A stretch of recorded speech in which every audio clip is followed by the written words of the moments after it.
From the 809 Restaurant and Lounge in the heart of Inwood, New York City, welcome to Inwood Artworks On Air. It's where we meet the musicians, filmmakers, writers, theater makers, and artists of all stripes that make their home here in what we affectionately call Upstate Manhattan.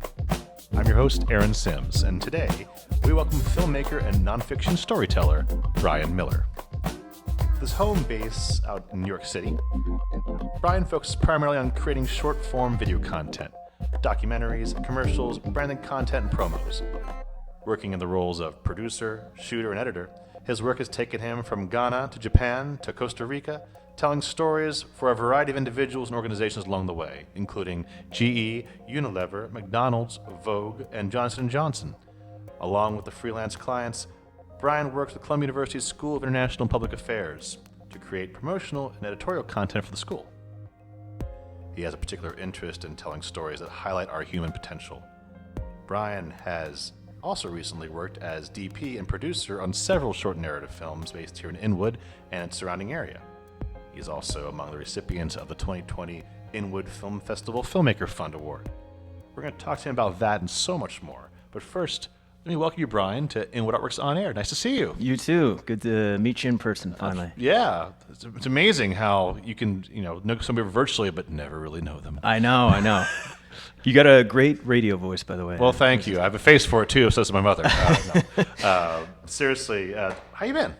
Good. No complaints. Happy to be able to still do what I love, and so, things aren't too bad.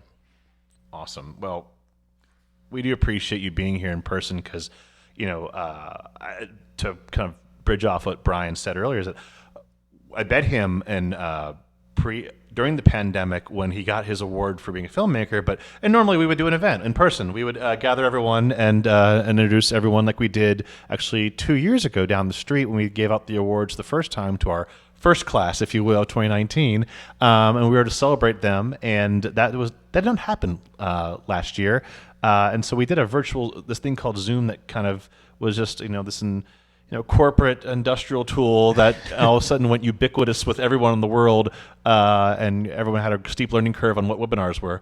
And we did a wonderful webinar with all the awardees, and Brian was one of them. And yet, we never got to meet in person. And so I just feel grateful that you can be here and that the world is moving forward so people can work and people can hopefully keep on building community through work. Totally. Yeah, I think this is a large part of it, is being able to kind of meet people in person, and the end result of what we create is one thing, but it's also the community around it, which is important. So glad that we can connect. Well, speaking of connecting, you connect with everybody on set, it seems, in some way. Your CV reads like a Swiss Army knife. You actually cover so many roles on set, from producer to DP to editor, sometimes all in one film. So I'm curious, when did you, and where, if you don't mind saying, did you get your first hands-on exposure to filmmaking? So I went to college at Penn State for film school. That was my first intro to filmmaking. I actually, and who knows, this still may happen, but my first dream was to become a Disney Imagineer. So I have a real fascination with theme parks and really enjoy the experience of going to them and thinking about rides and experiences. So I almost went to college to be an engineer. Wow. To figure out how to actually build theme park rides. Or build your own theme park, for that matter. Yeah. The best I ever did was playing Roller Coaster Tycoon on the computer, but who knows? I still may be an Imagineer at one point. Cool. But I also had a lot of curiosity, and still do, and I viewed filmmaking as a way of kind of exploring that. You're always making a film about something, and especially in nonfiction, it's a way of just getting access to things you may not get otherwise. So I would say at Penn State I learned a lot about production, and I focused a little more on nonfiction. I mean, we did do some narrative work, but I would say I came out of school knowing what went into producing a video, and shooting a video. And then when I came to New York right after college, that's when I sort of got real world hands-on experience, you know, starting with smaller projects for clients up to, you know, some rather large projects. But yeah, it's one of those things where it's just learning by doing, and I've been at it, you know, over 10 years now, and still feel like I have a lot to learn, but am, you know, happy with where I've been able to get so far. So Yeah, and it's interesting too. Like you kind of dovetailed like your love for filmmaking into your practical career, which is also content creation, which I think some artists don't talk about it as much because they're like, well, it's not what I'm really a so and so label, blah blah blah, whatever you may consider yourself in the mirror, what you are. But I really like the fact that you kind of dovetailed them both. When you're not making films, you're you're creating content, and you've a long client list, it seemed, and you've been all over the globe where your work's taking you. So can you talk about how you carved your path as a content creator and finding that niche? Like, did you want to be a freelancer? Did you want to work for somebody? Like, how'd that work out for you? yeah, I think I've always been someone who prefers to kind of construct my own schedule and my own way of doing things. So I think freelance made a lot of sense. And, you know, I initially it was taking whatever came along. So, you know, honestly, a lot of my work I can trace back to a few people that I know from school, really, or connected through people that I met at school, who would, you know, lead me to a job. And in many instances, I had never done anything professionally before, you know, where I'm getting paid. And so you start to take these roles on, and inevitably in the work that I do, a lot of times you have to do multiple jobs at once. I have to be the one to put the details of it together. You know, the shooting, I think, is something that you do need to know your stuff. Not that the other roles aren't important, but if you can't film it, you're kind of out of the water with being able to be hired for a lot of things. So that's certainly a key component. But yeah, I think along the way, I would do these different roles, and one seed gets planted over here and then another one over here. And oftentimes when you're on shoots, you're meeting people who, you know, it seems like these days everybody needs a video person. So, you know, one thing would lead to another. I like to say that video has this like built-in marketing to it. You're just constantly, you're out in the world shooting, and you're meeting people. And if you do a good job and people like working with you, that's going to continue on. And so I've really kind of built a network that way. And you know, and I guess not just in the sense of like getting hired, but also with other filmmakers. I know, you know, as you mentioned, like I've been able to work in the last few years on some narrative films as well, and that's purely from people in my network. You know, I may not have been the one to start the filmmaking project, but people are always looking for other filmmakers to make things happen. We have to work as a team, and so that's, you know, just kind of I mean, it sounds so cliche, but just continuing on with that network, one thing leading to another, it allows you to kind of keep things going.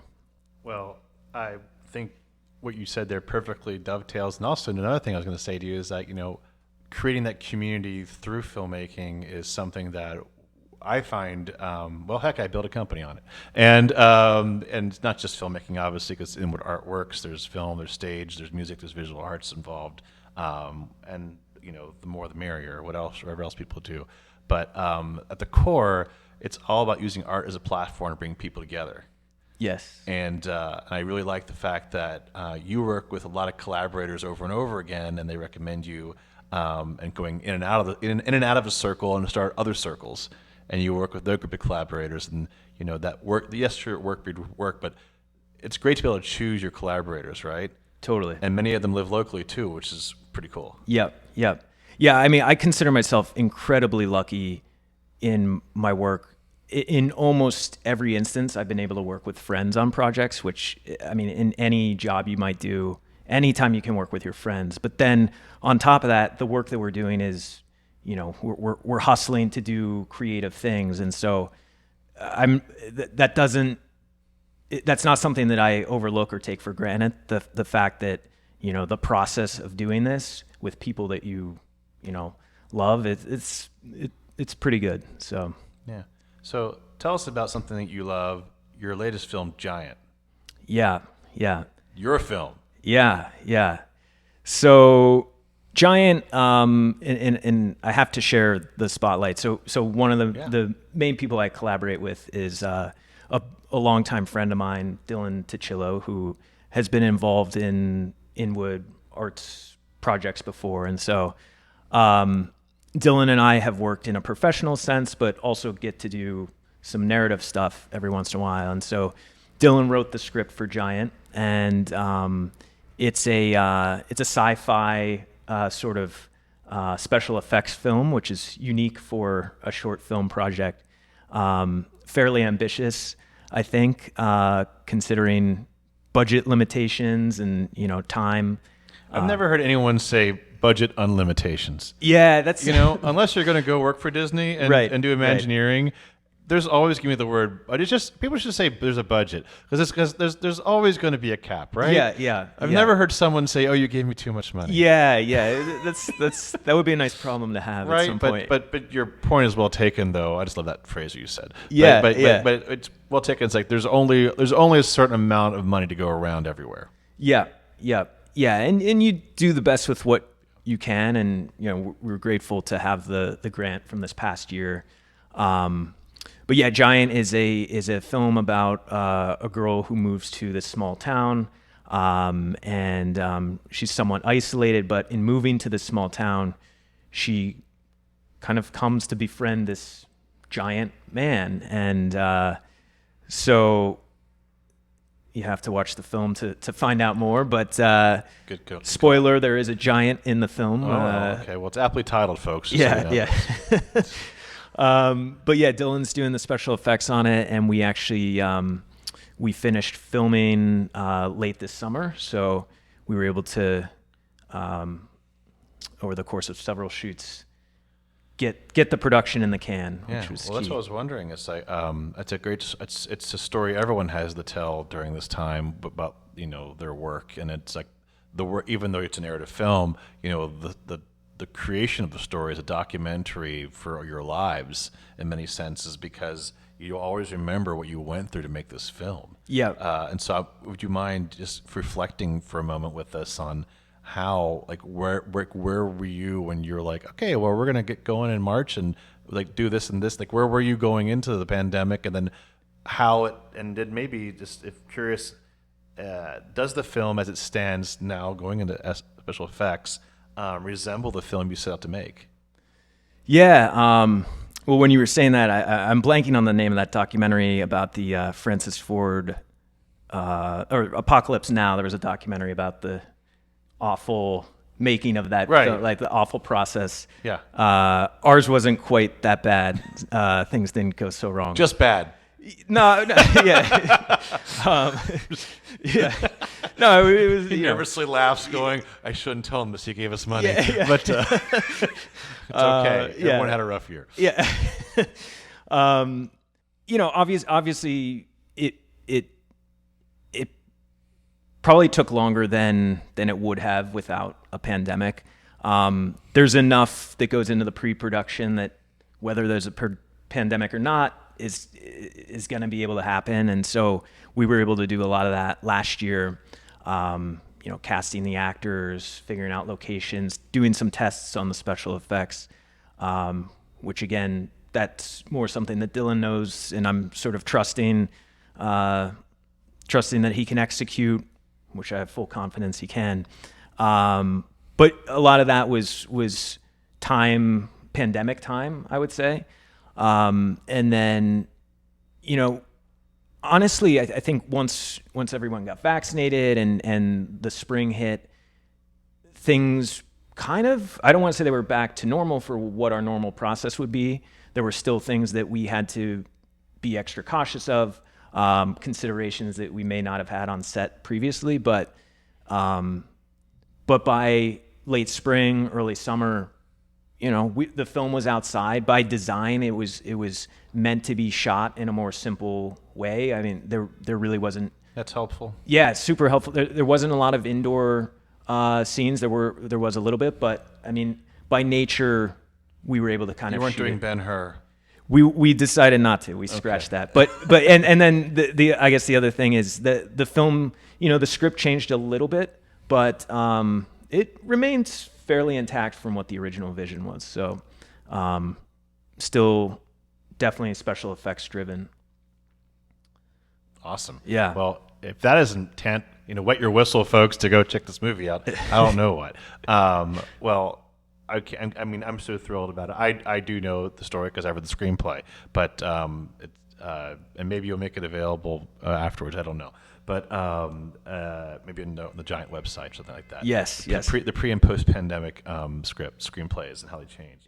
I'm a bit of a nerd when it comes to kind of like the dramaturgy of a film and how story is influenced by the making of the film itself. It was like, it goes in one way, and then when it comes out, it looks somewhat. Maybe it's amazing you said it's intact because with all of you guys been through, and everyone's been through, just making the film itself is an achievement. So yeah. I mean, one thing I would say about that, which I have to remind myself of constantly in my work, is I set out with a vision for something. I think we all do when we take on a project, no matter what it is, and inevitably it always ends up a little different than what the vision was, and sometimes I really beat myself up for that. I'm like, oh man, I couldn't execute this in this way. But oftentimes it's fairly close, and it's sometimes there are happy accidents in the process, and you end up with something better than what you could have envisioned. So I love that term. Give us an example of a happy accident. I'm trying to think. Just in a very small instance, let's say you had planned to film a scene a certain way. It's probably easiest for me to talk from the perspective of operating the camera, but you had intended to shoot a certain way, and you had all this coverage laid out, and you were going to get this shot and the reverse shot and, a master shot. And, as it is on set, time was fleeting, daylight is going down, and you're like, we don't have time to do all this coverage, and you shoot it from this other angle, and it ends up that scene actually looked much better shot in this one shot, or maybe two shots that you put together instead of all this coverage that you had intended. So I think that happens a lot in little ways in these projects where you're always making little compromises. But hopefully they're adding up to get you fairly close to what the original intention was. And I think if you're trusting your artistic sense, okay, this maybe wasn't what you had envisioned. This isn't how we thought we were going to shoot the scene, but if there's still an artistic way to get one shot out of the scene, and sometimes that's really cool. And what's funny is people will watch the film and they'll be like, wow, how did you think to do that with one shot? It's like, you never tell them that it was a total, I didn't think at all. Yeah, I didn't think about it at all, but yeah. Well, then they'd be more impressed. They go, "Here, he just so cavalier." Yeah. Exactly. So you've done, like I said, a myriad of projects, narration, documentary. Is there any style you prefer? You seem quite at home doing all of it, but is there anything that you hang your hat on? I think my strong suit, whether it was by intention or not, is very much like sitting someone down, doing an interview, and creating a short video around that. I mean, that's really primarily what I get paid to do with a lot of my clients and a lot of my work.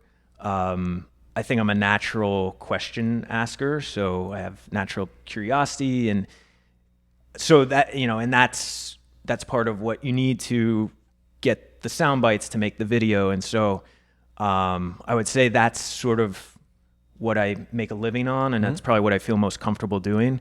With that said, it's really refreshing to shoot narrative style, and have more time with shots. As much as I love documentary and how spontaneous it is, and you can have a plan and then you're just coming up with things on the fly. That's great, but it also feels really good to take time with shots and think through, how you're going to cover a scene, and so being able to do that, at least mix that in a little bit with what I'm used to. I think it helps a lot, and probably one thing improves the other too. So I'd say the diversity, keeps your other skills sharp, or perhaps more say hours on certain skills you would not normally work on. Right? Yes, totally, and then even beyond, shooting this nonfiction content, I think editing is a huge thing. I mean, you learn so much as an editor of what is needed in the filmmaking. I feel I'm still not where I want to be, but I feel more confident with when I'm out filming something, whether it's nonfiction or narrative. I know more so when we don't need something or we already have it, and that feels good to be able to say, okay, we got this shot, or this thing that a few years ago I would have thought, oh, we better get more coverage. I now can say, let's cut that, let's move on. Yeah. That feels good, and it only comes through time, and it comes through being an editor and seeing like, oh yeah, it's more footage to go through. I never use this type of shot, whatever it is. So, well, you gave a lot of insight right there to your process and how you work. What would you tell yourself coming out of Penn State now? Like, so the advice, like Rilke, letters to a young poet, letters to a young filmmaker. Yeah. What would you tell young Brian as he's leaving Penn State for his first gig? Yeah, that's good. I think saying yes to as many opportunities as possible is really important. Even if it's not what you think you want to do, just go and do it, because oftentimes you are going to learn something that you couldn't have foreseen, and it probably will influence what you end up doing as sort of your primary thing. A case in point, for a while in New York, while I was trying to get my filmmaking and video career going, I worked in a bar in the West Village, and it was a small bar, but it was we often worked by ourselves as the main bartender, and it was a lot. It was maybe a little too much for one person to handle. We're doing everything. We're serving people. We're answering the phone. We're washing dishes. We're making sandwiches in the back, and like it was a lot. And you might say like, well, what does that have to do with filmmaking? That job threw me into the fire and taught me about, like, there are certain things that you focus your attention on. There might be a lot of chaos coming at you, but focus here, focus there. Like, it taught me a way of dealing with chaos. And if you've been on a film set, you know that it's chaos. So I still think that I wasn't learning anything about great camera movement at that job or cutting shots together, but it taught me a lot about thinking on my feet and remaining calm, and I use that all the time in filmmaking. So to answer your question, I think it's just saying yes to opportunities, and you're gonna pick something up that's some sort of insight that leads you to the next thing. So it's great advice. Letters to a Young Brian, coming out next week on documentaries and what artworks. But no, it's so important too. And I just wanted to add as well, what you're saying too is that you're saying yes and be open to receive things too. Is that those day jobs really inform, not just the doing of your craft, like you're saying, practicing if it's filmmaking for you or something for someone else. It's the life of the filmmaker too. Right? Yeah. Like, you have to be willing to bartend. Yeah. Or something, whatever that may be that you're willing to do Yeah. to help you get to the next gig. Because there will be lean times. Even Barbara Streisand was out of work, people, sometimes. Or even though Meryl Streep doesn't work every single day of the week. Right, or she didn't for a while. Anyway, so that's the idea is like, you have to, like, can you, as much as you, I mean, do you want to talk about that at all? Like the lifestyle of you led and lead going into, like, where you are now versus where you were and where you want to go? Yeah, I think lifestyle is a huge thing. I talk about that a lot to people. There are this sort of lifestyle, freelance lifestyle, cobbling work together. I am lucky to have my job at Columbia, which is sort of the opposite of that. So I do have a little bit of consistency there, but my life and my schedule is very much different every week, and it just has to be. And oftentimes I don't know when the next thing will be coming in, but I will say I think you reach a certain point where, as I was saying before, enough seeds get planted that you don't know where the next flower is going to grow, but something is going to grow. And it's been, there is lifestyle is very important to me. I would take it over a trade-off of, financial security or some of the other things that come with typical work. The ability to somewhat set my own schedule is, I think, very important, and it comes with a certain level of, I think you get comfortable with, hey, the next answer may not be right in front of me. Sometimes you wait maybe a little longer than you want to for that answer. Where's the work coming from? Or you're stuck on, you really want to make something happen creatively, but you don't know how to do it. And I still, it's not like it's all figured out for me, but there is a certain level of trust in it will appear. And I think after you see that happen enough times where you have evidence that, oh yeah, things do pop up out of nowhere,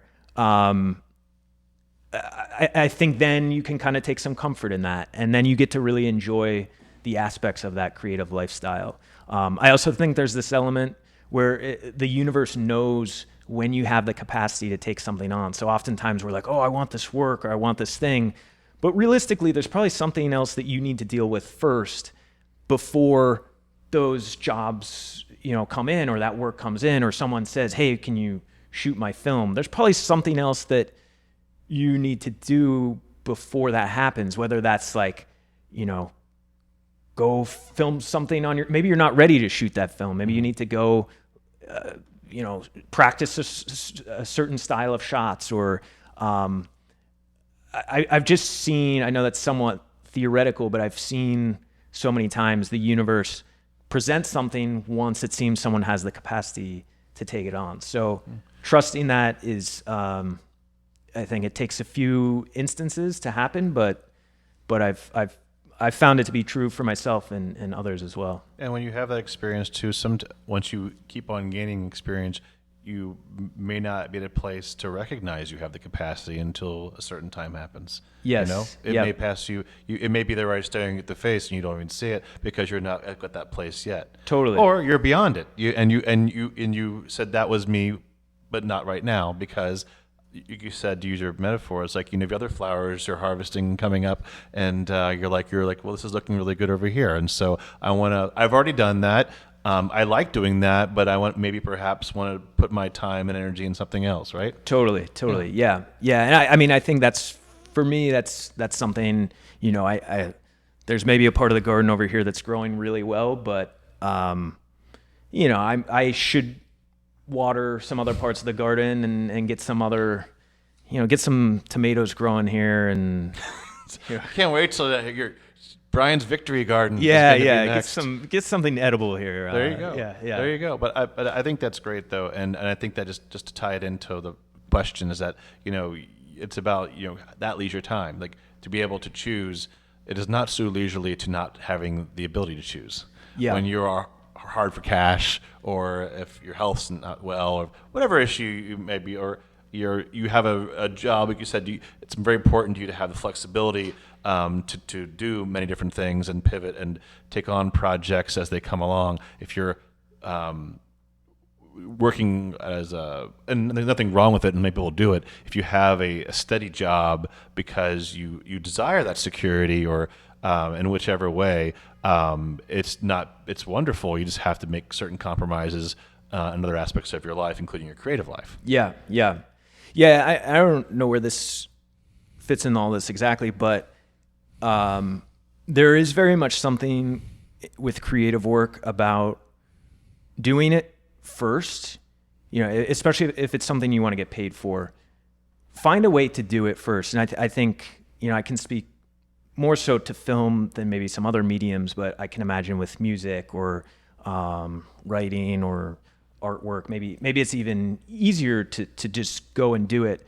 But do it first, and then the money behind it, that's probably not why you were doing it in the first place. Hopefully you just enjoy the craft of doing it. But if there is money to follow, there isn't any permission that you need initially to do that work. So it is harder in filmmaking, I think, to just say, oh, I'm going to make a film, whether there's money here or not.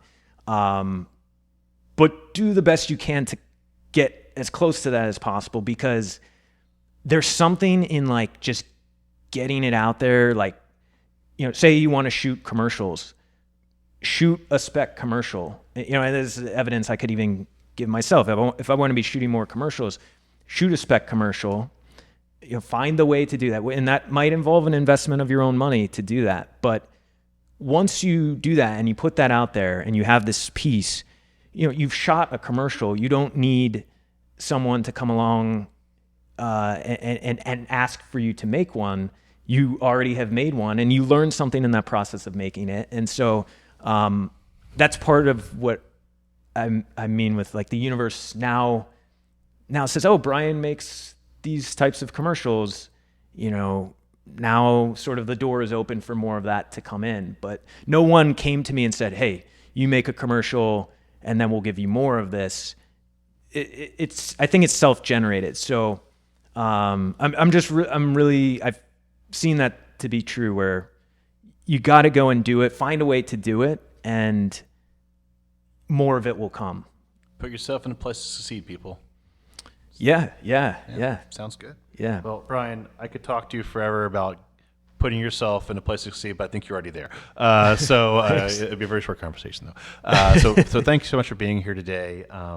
It's been a pleasure speaking with you. And can you tell us where can we all find about the things you have been working on, and maybe will come out in the near future? So this is probably the worst part of my professional career. I don't have a great online presence. I am on Instagram. Bry Guy Miller is my handle. But there you go.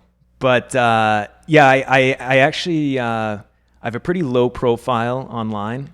Do you have a website? I actually don't have a website. So for those watching, don't take me as an example of self-promotion. That's not what I'm here for. So a guy recently told me, if you want to make it happen, you got to go and do it. Yeah, right. I take my own advice.